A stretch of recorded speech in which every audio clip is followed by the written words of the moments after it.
Hello everyone, welcome to learning with fun. I am Neetu Rani. आज हम करने जा रहे हैं हमारी हिंदी की पाठ्य पुस्तक क्षितिज भाग 2 जो कक्षा 10 के लिए है। आज हम इसमें करेंगे यह दंतुरित मुस्कान। नागार्जुन जी की एक छोटी सी प्यारी सी कविता है। ये पार्ट 1 रहेगा। उसके बाद हम नागार्जुन की दूसरी कविता फसल लेके आएंगे। तो पहले इस कविता के बारे में जान लेते हैं कि यह दंतुरित मुस्कान। दंतुरित का मतलब क्या होता है? जो जब बच्चों के जो 6 से 8 महीने के जो बच्चे होते हैं उनके जब दांत निकलते हैं, एक एक दो दो जो आगे वाले दांत निकलते हैं और जब वो मुस्कुराते हैं तो बहुत प्यारे लगते हैं। तो यही कविता का नाम है कि यह दंतुरित मुस्कान। ठीक है, यह दंतुरित मुस्कान जो कविता है इसमें कवि ने एक बच्चे की मुस्कान का बड़ा ही मनमोहक चित्रण किया है। कवि के अनुसार जो बच्चे होते हैं उनकी मुस्कान में इतनी शक्ति होती है, उनकी जो मुस्कुराहट होती है उसमें इतनी शक्ति होती है कि वह मुर्दे में भी जान डाल सकती है। कवि के अनुसार जो एक बच्चे की जो मुस्कान है उसको देखकर मनुष्य सब सुख दुख भूल जाता है और बहुत खुश हो जाता है।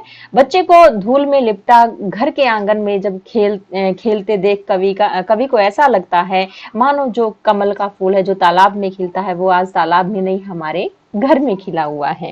कवि ने यह बाल अवस्था में एक बालक द्वारा की जाने वाली नटखट और प्यारी हरकतों का भी बहुत ही सुंदर वर्णन किया है।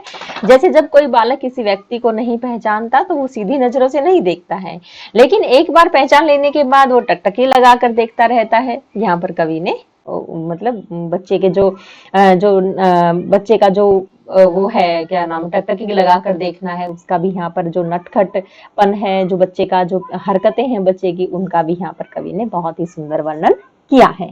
तो बढ़ते हैं अपनी कविता की तरफ। सबसे पहले हम कवि का परिचय जान लेते हैं नागार्जुन जी का। देखिएगा, नागार्जुन का जन्म 1911 ईस्वी की ज्येष्ठ पूर्णिमा को बिहार के सतलखा में हुआ था। इनके पिता का नाम गोकुल मिश्र और माता का नाम उमा देवी था। बाद में नामकरण के बाद इनका नाम वैद्यनाथ मिश्र रखा गया। 6 वर्ष की आयु में ही इनकी माता का देहांत हो गया था।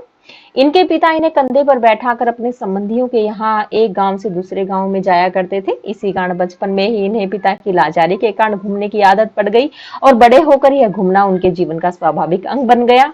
इन्होंने अपनी विधिवत संस्कृत की पढ़ाई बनारस जाकर शुरू की। वहीं इन पर आर्य समाज का प्रभाव पड़ा और फिर बौद्ध दर्शन की ओर झुकाव हुआ। उन दिनों राजनीति में सुभाष चंद्र बोस इन्हें प्रिय थे। इन्होंने बनारस से लेकर कोलकाता और फिर दक्षिणी भारत घूमते हुए लंका के विख्यात विद्यालंकर परिवेण में जाकर बौद्ध धर्म की दीक्षा ली। साहित्यिक रचनाओं के साथ साथ नागार्जुन राजनीतिक आंदोलनों में भी प्रत्यक्ष रूप से भाग लेते रहे। स्वामी सहजानंद से प्रभावित होकर उन्होंने बिहार के किसान आंदोलन में भाग लिया और मार खाने के अतिरिक्त जेल भी गए। चंपारण के किसान आंदोलन में भी उन्होंने भाग लिया। वस्तुतः वे रचनात्मकता के साथ साथ सक्रिय प्रतिरोध में भी विश्वास रखते थे। कविता, उपन्यास, कहानी, संस्मरण, यात्रा वृत्तांत, निबंध, बाल साहित्य सभी क्षेत्र में उन्होंने अपनी कलम चलाई। नागार्जुन सही अर्थों में भारतीय मिट्टी से बने आधुनिक कवि हैं। इन्हें कई सारे पुरस्कारों से सम्मानित किया गया, जैसे कि भारत भारती सम्मान, मैथिली क्षणगुप्त सम्मान, राजेंद्र शिखर सम्मान और साहित्य अकादमी पुरस्कार। ठीक है, तो बढ़ते हैं अपनी कविता की तरफ। सबसे पहले हम कठिन शब्दों के अर्थ जान लेते हैं। देखिएगा, दंतुरित मतलब बच्चों के जो नए दांत आते हैं उस मुस्कान को बोलते हैं दंतुरित। ठीक है, धूसर मतलब धूल से भरे हुए, गात मतलब शरीर, जलजात कमल का फूल, स्पर्श और पाषाण का मतलब होता है पत्थर, सैफाली का एक प्रकार का विशेष प्रकार का फूल होता है, अनिमेष मतलब बिना पलक झपकाए, परिचित मतलब जिसे जान पहचान हो, और माध्यम का मतलब होता है साधन, चिर प्रवासी मतलब बहुत दिनों तक कहीं रहने वाला, इतर मतलब अन्य, संपर्क मतलब संबंध, मधुर पर्क मतलब पंचामृत। पंचामृत में क्या क्या आएगा? दही, घी, जल, शहद, शक्कर। ठीक है, कनखी मतलब तिरछी नजर से देखना, छवि मतलब सुंदर। ठीक है, आगे देखिएगा, बढ़ते हैं अपनी कविता की तरफ। आप पहला पद्यांश देखिएगा, यह दंतुरित मुस्कान कविता की व्याख्या। देखिएगा, तुम्हारी यह दंतुरित मुस्कान मृतक में भी डाल देगी जान, धुली धूसर तुम्हारे ये गात, छोड़कर तालाब मेरी झोपड़ी में खिल रहे जलजात, परस पाकर तुम्हारा ही प्राण पिघल कर जल बन गया, होगा कठिन पाषाण। छू गया तुमसे कि झरने लग पड़े शेफालिका के फूल, बांस था कि बबूल। इसमें दंतुरित का मतलब मैंने आपको बताया था, बच्चों के नए दांत जब आते हैं, ठीक है, 6 से 8 महीने के बीच में जो बच्चों के नए दांत आते हैं उनको दंतुरित बोलते हैं। धूले धूसर का मतलब धूल से भरे हुए, यहाँ पे देखिएगा धूली धूसर, ये मतलब धूल से भरे हुए, गात मतलब शरीर, और जलजात का मतलब होता है कमल का फूल, ठीक है, परस मतलब स्पर्श, ठीक है।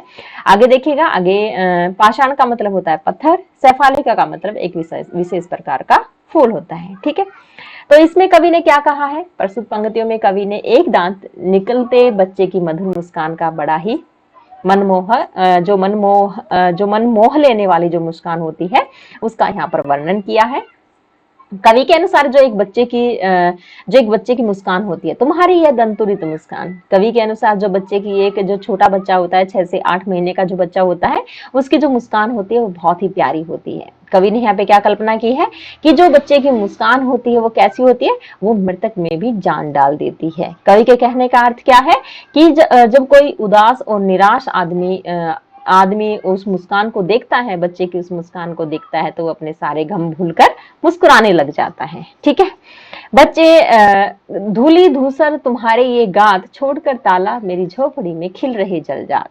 जब बच्चे खेलते हैं, घर के आंगन में खेलते हैं, तो कैसे लगते हैं, मतलब मिट्टी में एकदम से भर जाते हैं, पूरे सन जाते हैं मिट्टी में, उनके मुंह पर, उनके गालों पर भी मिट्टी लगी होती है। तो कवि को यह दृश्य कैसा दिखता है, यह दृश्य ऐसा लगता है मानो तालाब से चलकर जो कमल का जो फूल होता है वो तालाब में खिलता है, पानी में खिलता है, परंतु वो पानी में नहीं खिला, आज कहाँ खिला, आज कवि की झोपड़ी में वो फूल खिला है। कवि ऐसी कल्पना करते हैं, उस बच्चे को खेलते हुए, मिट्टी में सने हुए बच्चों को देखकर कवि ऐसी कल्पना करते हैं, ठीक है।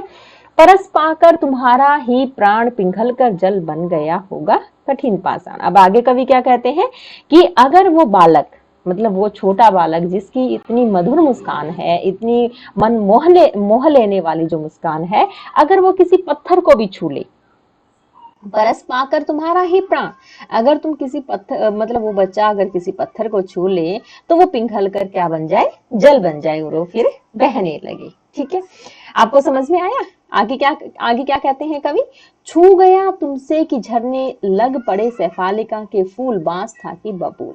अगर वो किसी पेड़ को छू ले, चाहे वो बांस का हो या फिर बबूल का, तो उससे क्या होने लग जाएगा, उससे शेफालिका के फूल झरने लग जाएंगे। अर्थात यहाँ पर कवि के कहने का मतलब क्या है, यहाँ पर कवि के कहने का अर्थ यह है कि बच्चे के समक्ष कोई कोमल हृदय वाला इंसान हो या फिर पत्थर दिल लोग हो, सभी अपने आप को बच्चे को सौंप देते हैं और वह जो करवाना चाहता है वो करवा लेता है, उसके साथ वो खेलने लग जाते हैं, ठीक है। तो एक बार फिर से देख लीजिएगा, एक बार फिर से पढ़ देती हूँ मैं। तुम्हारे यह दंतुरित मुस्कान मृतक में भी डाल देगी जान, धूली धूसर तुम्हारे ये गात, छोड़कर तालाब मेरी झोंपड़ी में खिल रहे जलजात। परस पाकर तुम्हारा ही प्राण पिघल कर जल बन गया होगा कठिन पाषाण। छू गया तुमसे कि झरने लग पड़े शेफालिका के फूल, बांस था कि बबूल। प्रस्तुत पंक्तियों में कवि ने एक दांत वाले बच्चे की मधुर मुस्कान का मनमोह लेने वाला वर्णन किया है। कवि के अनुसार एक बच्चे की जो मुस्कान होती है वो मृतक में भी जान डाल देती है। अर्थात जो उदास और निराश आदमी होते हैं वो क्या करते हैं, अपने गमों को भुलाकर खुश हो जाते हैं। धूल से जो सने हुए बच्चे हैं वो कैसे लगते हैं, ऐसे लगते हैं मानो तालाब से चलकर जो कमल का फूल है वो उनकी झोपड़ी में आकर खिल गया है। कवि को ऐसा लगता है कि अगर ये बालक किसी पत्थर को छू ले तो वो पत्थर पिघलकर पानी बन जाए, और अगर किसी पेड़ को छू ले, या वो पेड़ चाहे बांस का हो या फिर बबूल का, उससे क्या होने लग जाए, उसे शेफालिका के फूल झड़ने लग जाएं। कवि के कहने का अर्थ क्या है, मतलब कोमल हृदय वाले और पत्थर दिल लोग भी मतलब बच्चे की मुस्कान पर फिदा हो जाते हैं, उससे जो वो बच्चा जो करवाना चाहता है वो करने लग जाते हैं, उसके साथ खेलने लग जाते हैं, ठीक है। आगे देखिएगा दूसरा पद्यांश। तुम मुझे पाए नहीं पहचान, देखते ही रहोगे अनिमेष, थक गए हो आंख लो मैं फेर, क्या हुआ यदि हो सके परिचित न पहली बार, यदि तुम्हारी मान माध्यम बनी होती आज, मैं न सकता देख न मैं न पाता जान, तुम्हारी यह दंतुरित मुस्कान। इसमें कवि क्या कहते हैं, इसमें कवि कहते हैं अनिमेष का मतलब क्या होता है, एक मतलब बिना पलक झपकाए देखना, ठीक है। परिचित का मतलब जिससे जान पहचान हो गई है। माध्यम का मतलब साधन, जो बीच में जो माध्यम बनता है, ठीक है, उसके बारे में यहाँ पर कवि ने कहा है। कवि क्या कहना चाहते हैं? कवि ने यहाँ पर जो छोटे बच्चों की जो मुस्कान होती, मनोहारी जो मुस्कान होती है, उनको उसको देखकर जो कवि के मन में जो भाव उठते हैं, उनको यहाँ पर कवि ने प्रकट किया है। कैसे प्रकट किया है? शिशु जब पहली बार कवि को देखता है तो वो उसे पहचान नहीं पाता। तुम मुझे पाए नहीं पहचान, देखते ही रहोगे अनिमेष, थक गए हो। मतलब कवि को जब वो शिशु जो पहली बार देखता है तो उसको पहचान नहीं पाता। और कैसे देखता है? एक टक देखता ही रहता है, बिना पलक झपकाए कवि को देखता ही रहता है। कुछ समय तक देखने के पश्चात कवि कहते हैं कि क्या तुम मुझे पहचान नहीं पाए? कितनी देर तुम मुझे इस प्रकार से देखते रहोगे? बिना पलक झपकाए एक टक देखते रहोगे? कहीं तुम थक तो नहीं गए हो मुझे इस तरह देखते देखते? कवि कहते हैं कि तुम थक तो नहीं गए हो मुझे इस तरह से देखते देखते? आंखें लूं मैं फिर? क्या मैं अपनी आंखें फेर लूं? और फिर क्या हो तुम मतलब तुम आराम कर सकते हो। मेरी आंखें फेरने के बाद तुम आराम कर सकते हो, क्योंकि जब तक मैं देखता रहूंगा तब तक मतलब तुम भी मुझे ऐसे ही एक टक देखते रहोगे। क्या हुआ यदि हो सके परिचित ने पहली बार? मतलब यहाँ पर कवि कहते हैं कि अगर इस पहली मुलाकात में हम एक दूसरे को नहीं पहचान पाए तो कोई बात नहीं, जो तुम्हारी माँ है वो हमें मिलवा देगी। वो हमारे बीच में, यहाँ पर जो बच्चे की माँ है और जो कवि की पत्नी है, यहाँ पर कवि अपनी पत्नी को शुक्रिया अदा करना चाहता है उस बच्चे को देखकर। तो बोलते हैं कि क्या हुआ, तुम्हारी माँ हमें मिलवा देगी और फिर मैं तुम्हें जी भर कर देख सकता हूँ, तुम्हारे मुखमंडल को निहार सकता हूँ, तुम्हारी इस दंतुरित मुस्कान का मैं आनंद ले सकता हूँ। मैं न सकता देख न पाता जान, अगर तुम्हारी माँ हमारे बीच में न होती तो मैं ना तो मैं तुम्हें देख सकता था और ना ही मैं तुम्हें जान पाता। तुम्हारी इस दंतुरित मुस्कान का आनंद भी मैं नहीं ले पाता अगर तुम्हारी माँ हमारे बीच में नहीं होती। ठीक है, आया आपको समझ में? एक बार फिर से देखिएगा। तुम मुझे पाए नहीं पहचान, देखते ही रहोगे अनिमेष, थक गए हो, आंख लो मैं फेर। क्या हुआ यदि हो सके परिचित ने पहली बार? यदि तुम्हारी माँ ने माध्यम बनी होती आज मैं न सकता देख, मैं न पाता जान तुम्हारी ये दंतुरित मुस्कान।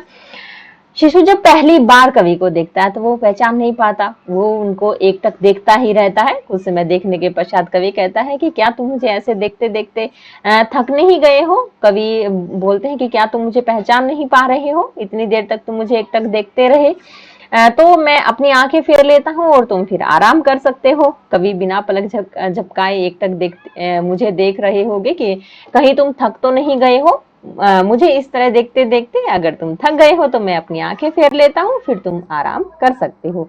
अगर तो हम इस मुलाकात में एक दूसरे को पहचान नहीं पाए तो कोई बात नहीं, तुम्हारी माँ हमें मिलवा देगी और फिर मैं तुम्हें जी भर कर देख सकता हूँ, तुम्हारे मुखमंडल को निहार सकता हूँ, तुम्हारी इस दंतुरित मुस्कान का मैं आनंद ले सकता हूँ। ठीक है, आगे देखिएगा हमारा तीसरा पद्यांश और अंतिम।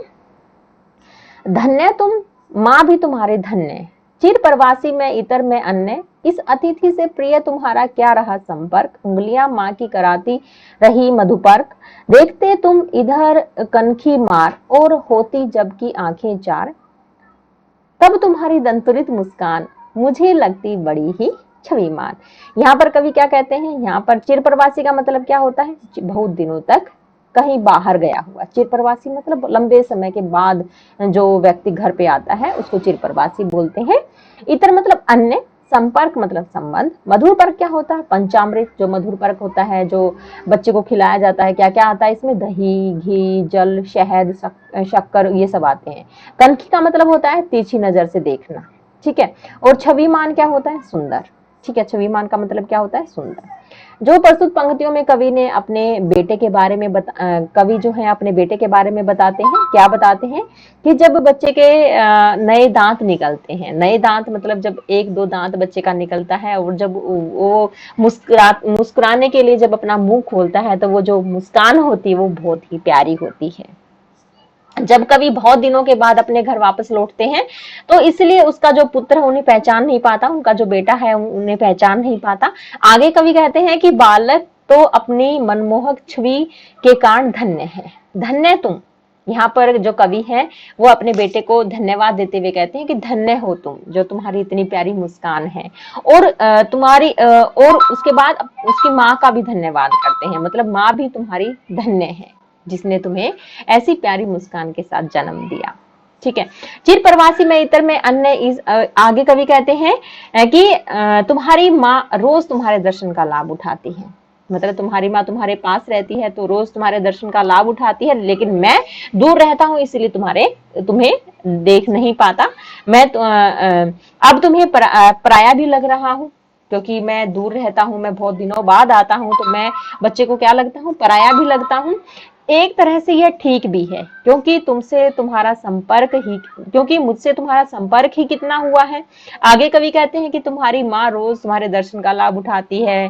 एक तरफ से यह तो तुम्हारी माँ की उंगलियां ही हैं जो तुम्हें रोज मधुर स्वादिष्ट भोजन करवाती हैं। इस तरह तिरछी नजरों से देखते देखते जब हमारी आंखें एक दूसरे से मिलती हैं तो मेरी आंखों में जो स्नेह होता है उसको देखकर तुम मुस्कुराने लग जाते हो और यह मेरे मन को मोह लेता है। यह मुझे बहुत ही अच्छा लगता है। छविमान मतलब बहुत ही सुंदर लगता है। ठीक है, एक बार फिर से देखिएगा। धन्य तुम माँ भी तुम्हारी धन्य, चिर प्रवासी मैं इतर मैं अन्य, इस अतिथि से प्रिय तुम्हारा क्या रहा संपर्क। उंगलियां माँ की कराती रही मधुर परख, देखते तुम इधर कनखी मार और होती जबकि आंखें चार, तब तुम्हारी दंतुरित मुस्कान मुझे लगती बड़ी ही छुईमान। इसमें कवि कहते हैं कि कवि कहते हैं कि तुम भी धन्य हो जो तुम्हारी इतनी प्यारी मुस्कान है, और तुम्हारी माँ भी धन्य है जिसने तुम्हें जन्म दिया। चिर प्रवासी में इतर में अन्य, मैं मतलब लंबे समय से बाहर था, इसीलिए मैं मतलब कई कई दिनों में यहाँ पर आता हूँ तो तुम मुझे पहचान नहीं पाते हो। इस अतिथि से प्रिय तुम्हारा क्या रहा संपर्क। यह मतलब एक बात यह ठीक भी है कि मुझे तुम पहचान नहीं पाओगी क्योंकि मैं बहुत दिनों बाद आता हूँ। उंगलियां माँ की कराती रही मधुर परख, जो माँ की उंगलियां हैं वो तुम्हें रोज क्या करवाती रही, जो मधुर है और स्वादिष्ट भोजन है वो कराती हैं। इस तरह जब तुम मुझे तिरछी नजरों से देखते हो और जब हमारी आंखें आपस में मिलती हैं तो तुम जो मेरी आंखों में जो स्नेह होता है उसको देखकर मुस्कुराने लग जाते हो।